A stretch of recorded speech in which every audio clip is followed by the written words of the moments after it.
Top 10 Reasons John Stinks is the title of this video, and I believe that John molested and murdered his daughter, but even if it was Burke or Patsy and he helped in the cover-up, he still did these following 10 things.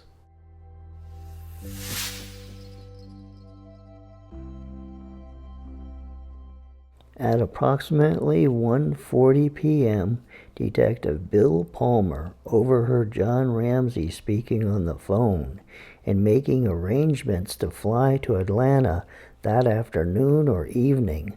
Upon the conclusion of the phone call, Palmer told Ramsey that he couldn't leave town as he would need to stay to assist in the investigation of the murder of his daughter. John Ramsey: Detective Mason asked me what our plans are, and I tell him we will go to Atlanta. He says something about staying around for a few days, and I agree. Perfect murder, perfect town.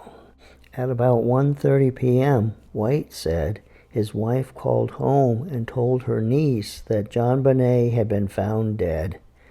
White also said that around 3 p.m., he had called Ramsey's pilot to cancel a flight to Atlanta that John Ramsey had made arrangements for after finding his daughter's body. White told the pilot the Ramseys might not be allowed to leave that night because of the police investigation. I try to focus on what we are going to do next. Boulder isn't really our home. Atlanta is. We need to go home now, to our parents, to our family, to my brother, Jeff. That's what we should do.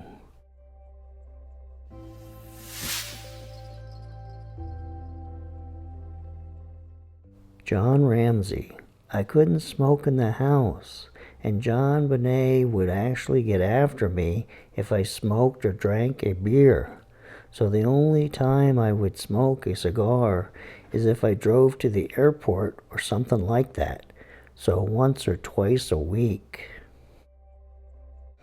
Detective Lou Smith: How much would you say you had that night? John Ramsey: Oh, I don't remember, but certainly not more than 2 glasses, and only if, like, the glass is not very full. I like to sip on it. I might have had 2 glasses. The issue here is John maintained publicly this image that he didn't drink at all when he had his boxes of wine in the wine cellar and his Cuban cigars, illegal Cuban cigars.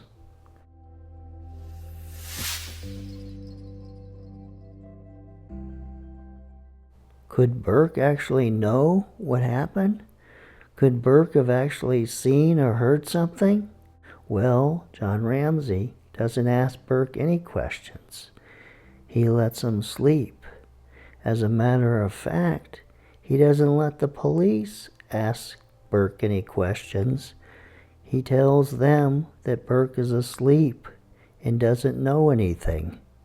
Then, before the detectives arrive at the house, Burke is sent over to Fleet White's house.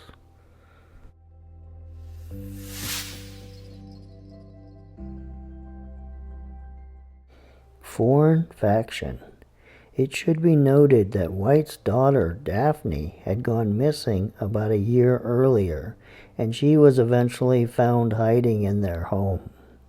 Despite the existence of the ransom note in this instance, he took it upon himself to check the basement for JonBenet. He is the only person of record who called out her name as he searched the home that morning. So no one else went outside and looked around for JonBenet, calling out her name, and they didn't go around the house, the basement, or upstairs and called out her name.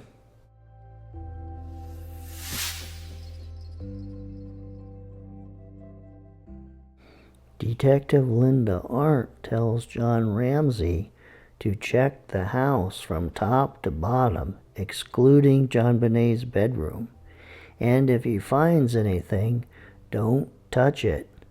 Yet John Ramsey finds JonBenet in his wine cellar, and ignoring Detective Arndt's instructions, and picks up JonBenet's dead body and carries it upstairs, destroying the crime scene.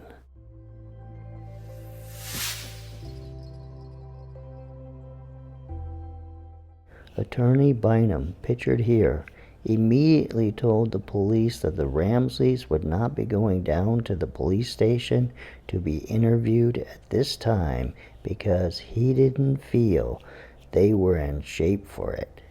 Then he contacted Brian Morgan, a prominent Denver attorney and one of the name partners of Haddon, Morgan, and Foreman, and asked him to represent John. Bynum got another attorney, Patrick Burke, to represent Patsy.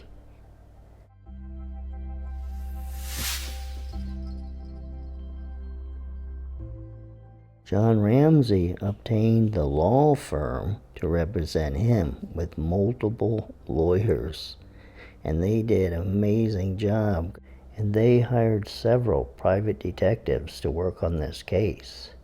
And John got Patsy, some simpleton lawyer.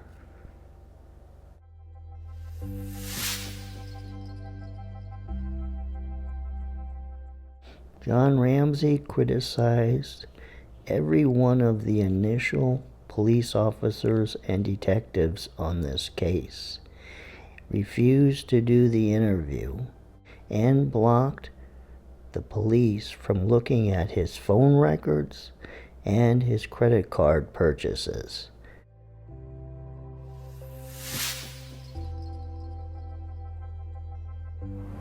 When I opened the door, there are no windows in that room, and I turned the light on, and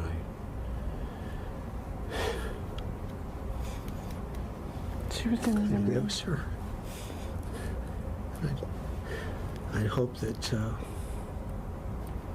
she was still okay, but I could tell that she probably wasn't. I screamed and carried her upstairs, and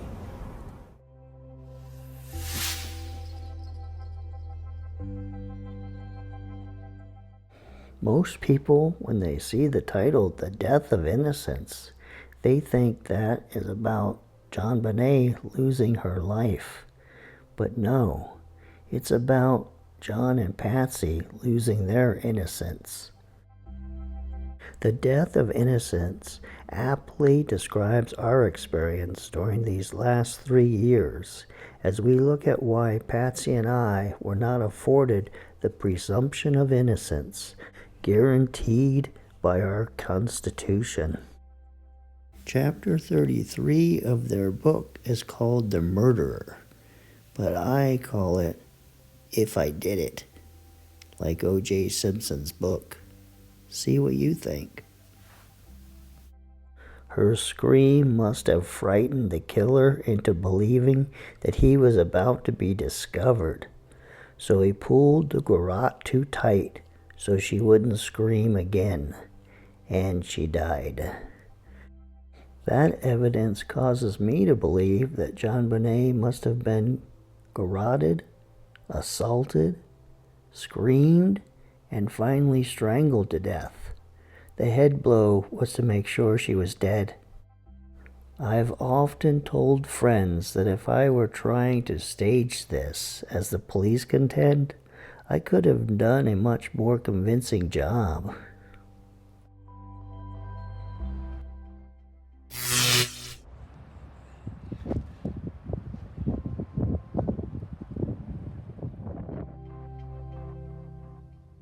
Well, I'll leave it at that.